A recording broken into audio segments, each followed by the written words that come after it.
That's how I went from a boy who somewhat begrudgingly started the series to someone who liked it just fine to someone who defended it with all my might to the full-blown twihard you see before you today.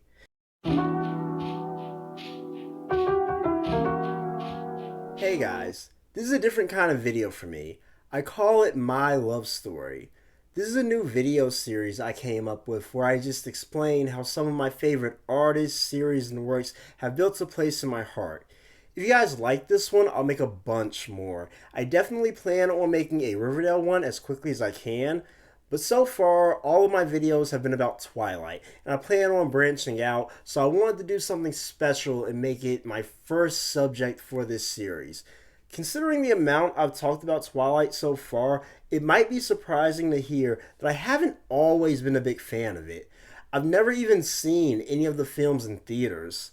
It was a rocky ride getting there, but here is the story of how I fell in love with Twilight. It all started in 2008 when the films were first announced. I remember it immediately being a big deal. I, being a young boy at the time, was not really in the target demographic for it and was generally uninterested. But I was friends with a lot of girls and I would hang around them all the time. And I wanted them to think that I was cool and interesting and sweet and to generally be in love with me. And these girls were, for lack of a better word, kind of nerds. What I mean is that when I got in trouble as a kid, my mother would send me to my room and make me read a book. But when they messed up, their books would be taken away. Hey, I don't want to imply that I was cool in middle school. I was also a nerd, just a nerd who didn't read. They were the target audience and they loved it. Twilight was important to them and they were important to me, and I wanted them to think that I could hang, so I was going to experience this series, dang it. But, it wasn't the most important thing in the world to them. I mean, yeah, they were Team Edward and Jacob, and they were going to the premieres and whatnot. But by 2008, they had already read the books. They were a bit above it. They probably didn't want to deal with the sexism that comes with liking Twilight anyway. Plus, they were 13 and discovering that you could just read smut. No allegories needed. You could bring it to class, read it. Nobody says a thing. All of this is to say that I always knew that I would experience Twilight, if not for my own enjoyment, then at the very least to connect with the girls in my life who I loved so very deeply. But it wasn't my biggest priority. There were easier things to connect over, so I didn't buy the book or see it in theaters, and months went by until my mother finally came home with a copy of the Twilight DVD. Thank you, Mom, that she bought because it was on sale and it was what all the kids were into, even though me and my brother hadn't really expressed any real interest in the series. So finally, out of excuses and DVD in hand, me and my brother watched Twilight for the very first time. And it was fine. I liked it fine. I had finally saw the thing that people liked so much, and I was unmoved. And that made sense. Back then, I was really into teen movies, rom-coms, and action joints. And Twilight is technically all of these things, but not in the right way, which was frustrating.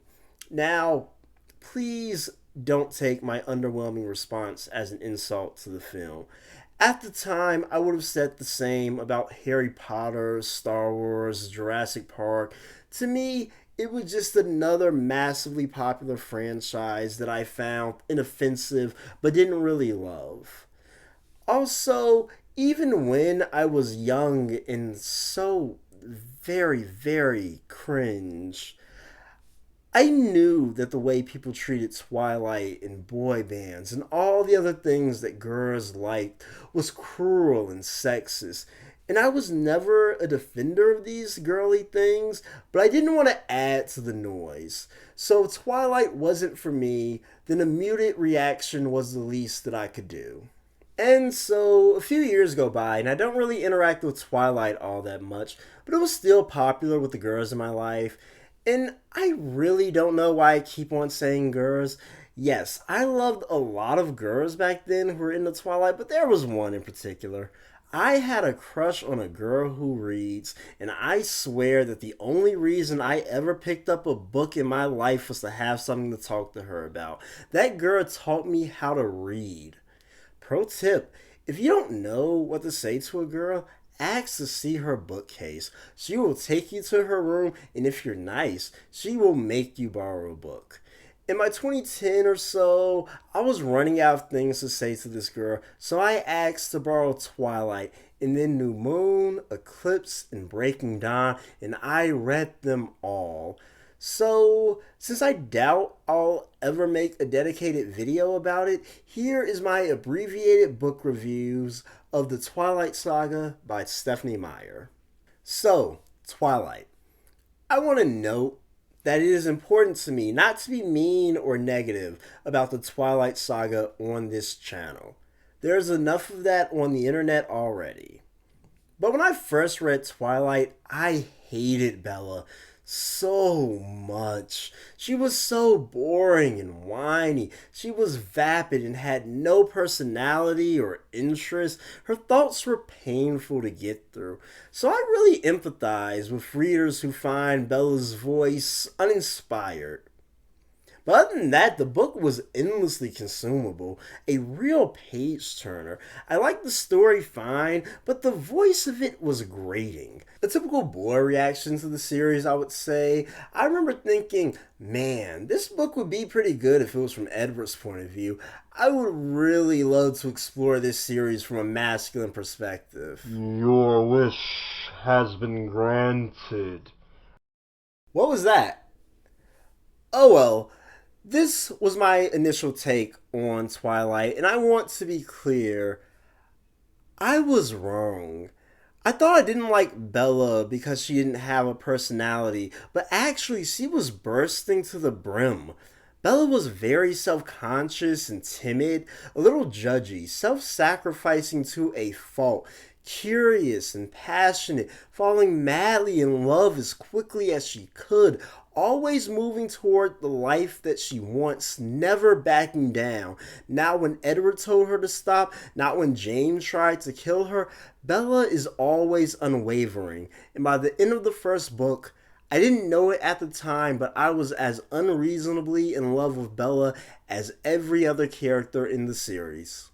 I think the reason that I was so initially put off by Bella is that Meyer was able to capture the feeling of really, truly being inside the head of a teenage girl. And I love teenage girls. I always wish that I could be the one boy who gets invited to the sleepover. But I wasn't, and with good reason. Girls freaked me out at the time. Just speaking of my friends, I love them to pieces, but I couldn't imagine spending a second inside of their brains. They worried about the weirdest things. It was not a habitable place for my dumb boy brain. And that's what Twilight felt like to me. Just a place that wasn't made for me. If you are now or have ever been a teenage girl, please let me know in the comments if you agree or if I'm just being weirdly sexist. Moving on. And also, I love Jessica. Jessica's my favorite human. I love Jessica. Team Jessica all the way. Moving on to New Moon. Edward abandons Bella, and we get to see her fall apart, put the pieces back together, sort of, and fall for Jacob a bit. And I'll have more to say about New Moon when I talk about the films, but Meyer was really able to take a breakup and make it devastating. And the word and lore of the Volturi was also pretty interesting. So, Eclipse. I have an entire section about Eclipse in my unsurprisingly passionate defense of Twilight video that I hope you'll check out. But to summarize, Eclipse is my least favorite book because it focuses more on the plot and violence and world building of Twilight than it does on Edward and Bella's desperate need for one another. Bella and Edward's main plot is just negotiating the terms of how they're going to get married, have sex, and turn Bella into a vampire. An interesting discussion, but it just makes me want to read Breaking Dawn where those things actually happen. It just feels like the most intermediary book in the series. All of that aside, Eclipse has my favorite moment in all of Twilight. Bella realizing that she is in love with Jacob. It was very striking to me when I first read it.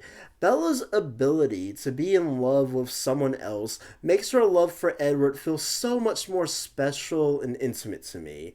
Like they aren't being held together by some outside magical force, but rather they are just holding on to each other. In Breaking Dawn, Bella and Edward get married, have sex, have a vampire baby. Bella becomes a vampire, and then there's a bunch of drama concerning the vampire baby before everything is peacefully resolved. All very fun, but for the purposes of this review, I just want to go through a couple of the bits that I found interesting. So here is where my monkey paws wish first came true, and we get to see Twilight from a man's point of view. Jacob. And it is just awful. He is so much worse than Bella. He is moody, angry, and just kind of terrible. I did like the scene where he uses big boy voice to become an alpha, but his point of view was painful to get through. It was at this point that I realized truly that what I wanted wasn't to read Twilight from a male point of view, but rather to read Twilight if I wrote it, or if an author whose voice and perspective are more in line with mine wrote it, like John Green or Jesse Andrews. And that's a fun thought, and I would love to see one of those guys take on Twilight.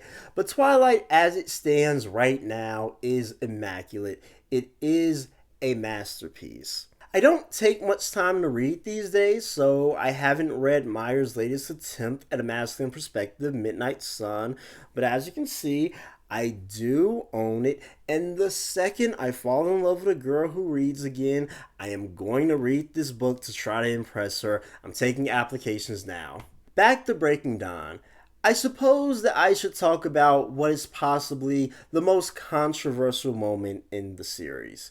Jacob imprinting on a baby. Imprinting on someone is like when you see her, all of a sudden it's not gravity holding you to the planet. It's her. I cannot stress how much a baby was fallen in love with. I've seen a lot of takes on this, and it just never really bothered me. I find the entire concept of imprinting is weird and horrific and very removed from reality.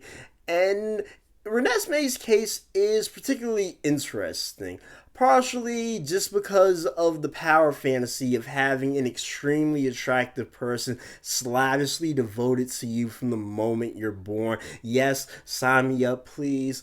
But also because of her unique power dynamics.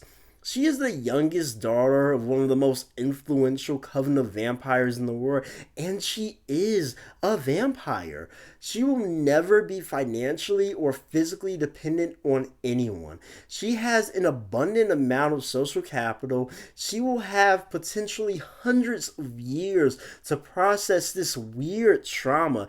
And most interestingly, unlike Jacob, she possesses free will. Now, I do believe in the cosmic determination of Twilight, so I think that Jacob is her soulmate and they will live happily ever after. But that doesn't mean that their story has to be simple, quick, or easy. Personally, I've spent countless hours weaving her love story in my head. Comment if you want me to make a video about my weird Renesmee fanfiction. She gets married to at least 2 different guys and goes on a sex and murder spree across Europe at one point. Now, I do want to make clear that my stance on grooming heavily sides with CJ the X. Call me old-fashioned. I don't think that you should befriend or take responsibility for children that you suspect on any level you might want as a lover one day. And certainly, in real life, if anyone believes that they are heavenly ordained to marry a child, then they are wrong and need help.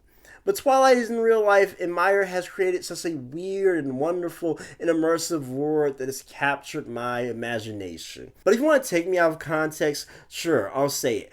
I support magically ordained grooming. From Twilight to the Time Traveler's Wife, I think it's fun.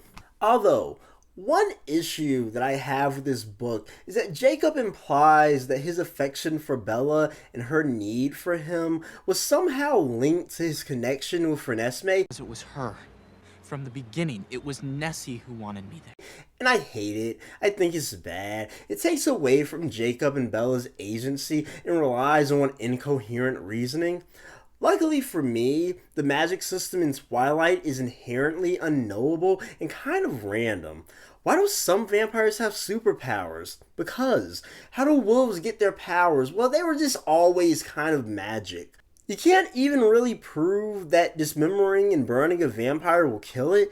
That's just sort of the answer that they've come to through trial and error. So, even though I know that Jacob saying that he was always tied to Renesmee is Stephenie Meyer asserting her authorial authority to inform us of how she wants imprinting to work. But she can really only do that in the form of a guess. So I don't even have to break canon to say, no, I don't buy it. That was just the mad ramblings of a man who has been magically enslaved to an infant. Imprinting completely and violently rewrites the brain to orient itself around one person, so it is not surprising that he believes every decision he ever made in his life was a deliberate step to get closer to his eventual soulmate. But that doesn't mean I have to believe that. I'm spending a lot of time on Breaking Dawn, so I'm just going to speed through the rest of my thoughts. Leah Clearwater deserved better. I'm glad she was able to get away from Sam, but she's a great character who never finds any real joy or happiness. Introducing like 30 new superpowered vampires for a large conflict that ends up just being a tense conversation. Queen behavior. Love it. No notes. Seriously. I respect Meyer's decision to avoid a war that would undoubtedly kill her beloved characters. Save your darlings, and non-violence is cool sometimes. And finally, the end of the series having Bella finally able to open herself fully and completely to Edward and let him read her mind was so very touching and dear. And that was it. I'd read all of the books in the Twilight Saga, returned them to my crush, and I told her that I liked them. And I really did. I would not have read 4 books of any series if I didn't like them, even if it was to impress a hot girl. Liking girls is supposed to improve your life, and liking this girl definitely did. Thank you for teaching me how to read. Now, we could end it here. I liked Twilight a lot at this point. I thought it was good. But this isn't my like story. It's my love story. And I wasn't in love yet. So a couple of years passed, and I don't really think of Twilight that much until like 2013 when I decided to do a marathon watch of all of the films. Every couple of years, I try to watch some classic or phenomenon that I've previously missed. Last year, it was Halloween, and in 2013, it was Twilight. Also, I got on a Tumblr at that time, and my feed, through no fault of my own, was very sapphic leaning, and Kristen Stewart was, how do I put it? And I'm like so gay, dude. She dominated my feed, which gave me a renewed interest in her work. She is such a talent and force in this world, and Twilight is such an integral part of her filmography that I wanted to properly experience it. So I watched all the films, so here is my film review for the Twilight Saga. Twilight. I really cannot compliment this film enough, but I'll try. The soundtrack, which seems to be universally agreed as a highlight of the series, was magic. The first time I heard Decode by Paramore, I was immediately transported to a new world, truly inspired. But I don't have time to harp on the soundtrack too long. Just assume that from Muse to Robert Pattinson, they are all bangers. But I mostly want to focus on Catherine Hardwicke. From the blue filter to the romantic gaze of the Pacific Northwest, from the meadow scene to vampire baseball, she created created such a powerful, endearing word that it's just a shame that no other woman got to direct the feature in this franchise. With all of the beauty that she added to this franchise, she should have at least been a credited producer for all of the films. But if I did have a complaint about her adaptation of this film, it would be the way that it introduces James, Victoria, and Laurent earlier than it does in the book. I understand the choice to introduce the antagonists earlier instead of just having the plot suddenly show up out of nowhere 15 minutes before the end, but it is completely unnecessary. Every second of the film that doesn't directly involve Bella and Edward is a waste of time, and seeing random vampires kill humans just breaks the tension of the film. But other than that, Twilight is a perfect film. New Moon is actually one of my favorite films in the series. Unfortunately, it immediately loses Catherine Hardwicke's iconic blue filter. But I think American Pie director Chris Weitz brought something really special to this franchise with this movie. Bella really gets to shine in this feature. Edward leaves her and she is devastated, and we feel it. The window scene where it circles her and months pass is particularly affecting. A great adaptation of the book's blank pages.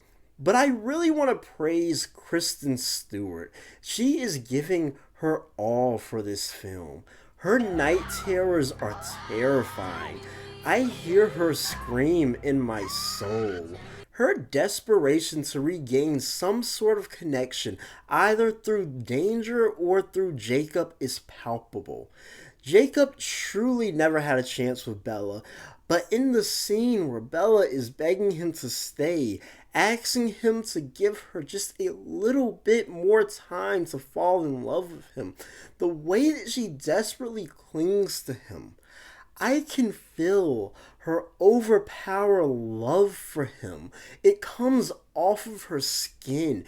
It reaches out through the screen and strangles me. All of this is to say that I cannot watch this film without thinking that Kristen Stewart is, without exaggeration, the greatest living actor of our generation. And also, the Vashuri stuff was pretty cool too. The film did a pretty good job of introducing us to that word. Moving on to Eclipse. Again, please watch my Twilight Offense video, but I will say that I will never forgive this film for undercutting my favorite part in the series by never having Bella confess her love for Jacob out loud. I don't know what happened. You love her. I love you more. I know. Why are these men telling us how Bella feels? I get that the filmmakers didn't want to stop the movie dead to have Bella internally monologue to us. And I get that no matter how true it was, Bella would never tell Edward that she was in love with Jacob, and the filmmakers had to respect that. I get that, but they were wrong. But other than that, because this book does have more of a focus on action and word building, the film is able to have a bit more fun than the others. So, unlike the first movie, when this one cuts to action scenes that we wouldn't get to experience from Bella's perspective in the books, like Riley building a vampire army, instead of throwing popcorn at the screen and yelling, "More Bella and Edward, please," I'm like, cool. That's interesting.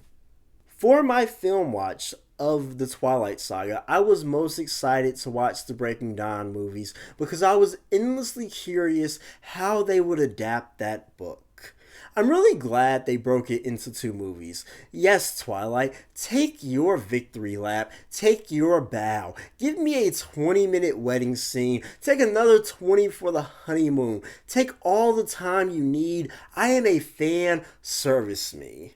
One thing I really want to see was how they would handle Jacob's imprinting. They did it with a really nice scene where Jacob could only see a future with Renesmee at the center of it. Personally, the book's description of that moment always felt more violent to me, as if chains enveloped him, forever tying him down. But I did really enjoy the image of him falling to his knees and utter submission, I thought was a very striking shot. But of course, I was mainly interested in how they would end it. Breaking Dawn has one of the most anticlimactic endings I've ever read, and it just would not work for a movie. They solved this problem with a big fake fight, which I thought was cool. I liked it. Although I will say, if you're one of those people who thinks that this big fake fight was when the series finally got interesting, like the one cool thing that happened, I think you're watching the series wrong. If you want to hear more thoughts on Breaking Dawn's adaptation, I suggest you watch CZDX's video. It is really good and much more in depth than I want to go for the scope of this video. But that's most of my thoughts on the films. I think they were adapted well. Really well. And so, yeah, I didn't have many complaints. And that's how I felt for a while. By 2018 or so, I'd spent nearly a decade with the series. I'd read all the books, seen all the movies, and I liked it, but it just wasn't all that special to me. And in a better word, I suppose it would have stayed that way.